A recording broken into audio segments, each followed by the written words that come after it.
તો નમસ્કાર મિત્રો, સ્વાગત છે તમારું આપણી ચેનલમાં। તો મિત્રો, આ વિડીયોની અંદર તમારે કેટલા સાચા પડે છે બરાબર એ તમારે કમેન્ટ બોક્સમાં કહેવાનું છે બરાબર।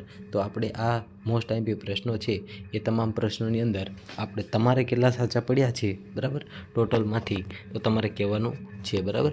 તો ભારતની રાજધાની કઈ છે? તો ભારતની રાજધાની છે સોરી મિત્રો, તમને કમેન્ટ બોક્સમાં બરાબર તમારે યાદ રાખવાનું છે તમારે કેટલા સાચા પડ્યા છે બરાબર, અને છેલ્લે તમારે કમેન્ટ બોક્સમાં કહેવાનું છે કે તમારે કેટલા સાચા પડ્યા છે બરાબર। તો આનો જવાબ છે ભારતની રાજધાની છે નવી દિલ્હી બરાબર। ભારતની રાજધાની કઈ છે? નવી દિલ્હી। ત્યારબાદ ધીમે ધીમે લેવલ જેમ જેમ ઊંચું થતું જશે તેમ તમે જવાબ યાદ રાખજો।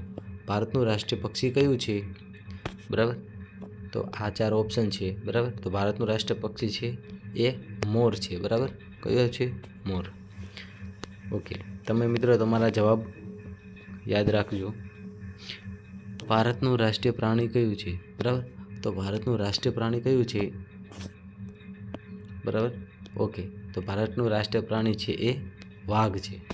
ત્યારબાદ આગલો પ્રશ્ન જોઈએ। જેમ જેમ આગળ જશો તેમ લેવલ વધારે ટફ થતું જશે। ભારતનું રાષ્ટ્રીય ફૂલ કયું છે? તો ભારતનું રાષ્ટ્રીય ફૂલ કયું છે મિત્રો? તો આ 4 ઓપ્શન છે। તો ભારતનું રાષ્ટ્રીય ફૂલ એક કમળ છે બરાબર। કયું છે? કમળ। ત્યારબાદ ભારતનું રાષ્ટ્રીય વૃક્ષ કયું છે? તો ભારતનું રાષ્ટ્રીય વૃક્ષ એ વટવૃક્ષ છે બરાબર। કયું છે? તો કે વટવૃક્ષ છે। ઓકે, જોઈએ નેક્સ્ટ પ્રશ્ન। ઓકે, ભારતનું રાષ્ટ્રીય ગીત કોણે લખ્યું છે બરાબર? તો ભારતનું જે રાષ્ટ્રીય ગીત છે એ કોને લખેલું છે? આ પ્રશ્ન મોસ્ટ આઈએમપી છે બરાબર, કારણ કે રાષ્ટ્રગીત અને રાષ્ટ્રીય ગાન વચ્ચે તમારે શું થાય છે તો કે કન્ફ્યુઝન થાય છે। એ માટે હવે તમારે અહીંયાથી આ કાયમ માટે યાદ રાખી લેવાનું છે। ભારતનું રાષ્ટ્રીય ગીત કયું છે? સોરી, કોને લખેલું છે બરાબર? અહીંયા કોને લખ્યું છે પછી હું તમને કહી દઉં છું કયું ગીત છે એ પણ જણાવી દઉં છું બરાબર। તો કોને લખેલું છે? તો બંકિમચંદ્ર ચટ્ટોપાધ્યાય બરાબર। ઓકે, અને કયું ગીત લખ્યું છે બરાબર? તો વંદે માતરમ બરાબર। વંદે માતરમ કોણે લખેલું છે? બંકિમચંદ્ર ચટ્ટોપાધ્યાય। ઓકે, યાદ રાખવાનું છે, અને જેને આપણે રાષ્ટ્રીય ગીત તરીકે ઓળખીએ છીએ। ચલો નેક્સ્ટ જોઈએ। રાષ્ટ્રીય ગાન કોને લખ્યું છે? તો રાષ્ટ્રીય ગાન છે એ કોને લખેલું છે? તો યાદ રાખવાનું છે, તો મિત્રો યાદ રાખવાનું છે રવિન્દ્રનાથ ટાગોરે લખેલું છે। ઓકે, ચાલો। તો ભારતનું રાષ્ટ્રીય રમત કઈ છે? ભારતની રાષ્ટ્રીય રમત કઈ છે? તો મિત્રો ભારતની રાષ્ટ્રીય રમત એ હોકી છે। ત્યારબાદ નેક્સ્ટ પ્રશ્ન જોઈએ। ભારતના પ્રથમ વડાપ્રધાન કોણ હતા? તો ભારતના પ્રથમ વડાપ્રધાન એ જવાહરલાલ નહેરુ હતા। ત્યારબાદ નેક્સ્ટ પ્રશ્ન જોઈએ। ભારતના પ્રથમ રાષ્ટ્રપતિ કોણ હતા બરાબર? તો આ ઓપ્શન છે। તો પ્રથમ રાષ્ટ્રપતિ હતા રાજેન્દ્ર પ્રસાદ હતા। ત્યારબાદ જોઈએ સૌથી મોટું રાજ્ય વિસ્તાર પ્રમાણે કયું છે બરાબર? તો સૌથી મોટું રાજ્ય વિસ્તાર પ્રમાણે કયું છે? તો મિત્રો યાદ રાખવાનું છે રાજસ્થાન એ સૌથી મોટું રાજ્ય વિસ્તાર પ્રમાણે છે। ત્યારબાદ ભારતનું સૌથી મોટું રાજ્ય બરાબર વિસ્તાર પ્રમાણે નાનું રાજ્ય બરાબર, ઓલું હતું એ સૌથી મોટું હતું અને આ છે સૌથી નાનું રાજ્ય, પણ વિસ્તાર પ્રમાણે કયું છે? તો યાદ રાખવાનું છે ગોવા બરાબર। ગોવા રાજ્ય એ વિસ્તાર પ્રમાણે સૌથી નાનું રાજ્ય છે બરાબર, વિસ્તાર પ્રમાણે। ઓકે, ત્યારબાદ ભારતની સૌથી લાંબી નદી કઈ છે બરાબર? સૌથી લાંબી નદી કઈ છે ભારતની સૌથી લાંબી નદી? તો મિત્રો યાદ રાખજો ગંગા એ ભારતની સૌથી લાંબી નદી છે બરાબર। ત્યારબાદ ઓકે, ભારતનું સૌથી ઊંચું શિખર કયું છે? ભારતનું સૌથી ઊંચું શિખર, તો મિત્રો આનો જવાબ છે કાંચનજંઘા બરાબર। કાંચનજંઘા એ ભારતનું સૌથી ઊંચું છે બરાબર। ઓકે, ઊંચું પર્વત શિખર। ઓકે, ત્યારબાદ ભારતની પ્રથમ મહિલા વડાપ્રધાન કોણ હતી બરાબર? પ્રથમ મહિલા વડાપ્રધાન કોણ હતી?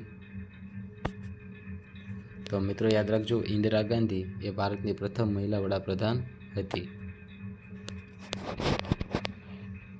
ત્યારબાદ ભારતની પ્રથમ મહિલા રાષ્ટ્રપતિ કોણ હતી?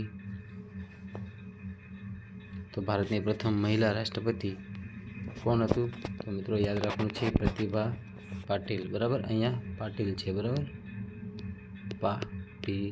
પ્રતિભા પાટીલ હતા. ઓકે, ચલો ત્યારબાદ જોઈએ 1857ની ક્રાંતિમાં લક્ષ્મીબાઈ ક્યાંથી લડ્યા હતા? બરાબર, ઓકે, તો 1857ની ક્રાંતિમાં લક્ષ્મીબાઈ છે એ ક્યાંથી લડ્યા હતા? તો મિત્રો યાદ રાખવાનું છે ઝાંસીથી લડ્યા હતા.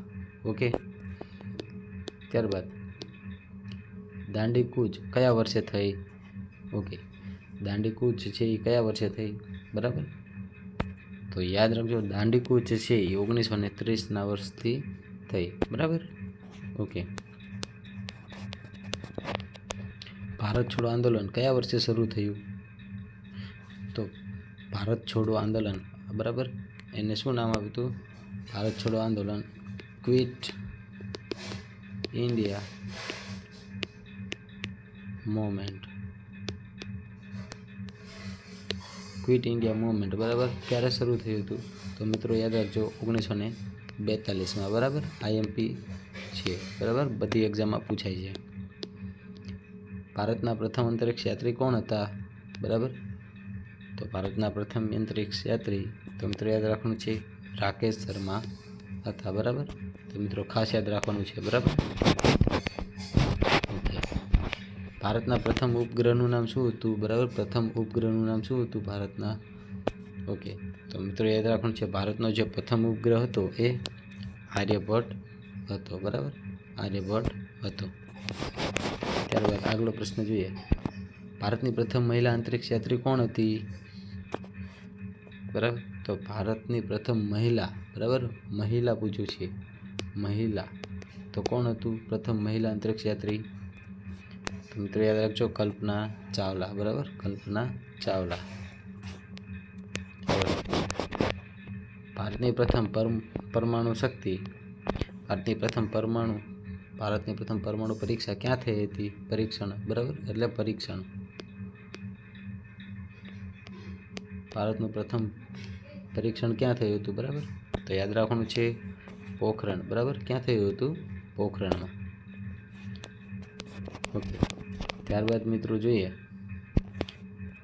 ભારતનું બંધારણ કયા દિવસે લાગુ પડ્યું હતું? IMP છે. બરાબર, લાગુ પડ્યું હતું, જોજો ખાસ. તો મિત્રો યાદ રાખજો ભારતનું બંધારણ કયા દિવસે લાગુ પડ્યું હતું? તો યાદ રાખજો 26 જાન્યુઆરી 1950ના રોજ. બરાબર, 1950 યાદ રાખવાના છે. ત્યારબાદ છેલ્લો પ્રશ્ન, ભારતનું બંધારણ કોણે બનાવ્યું હતું? બરાબર, તો ભારતનું બંધારણ છે એ કોણે બનાવ્યું હતું? તો મિત્રો યાદ રાખવાનું છે BR આંબેડકર. બરાબર, ઓકે. તો મિત્રો તમારે કેટલા સાચા પડ્યા છે એ કમેન્ટ બોક્સમાં જણાવો. બરાબર, કે તમારે કેટલા સાચા પડ્યા છે. બરાબર, ઓકે, થેન્ક યુ.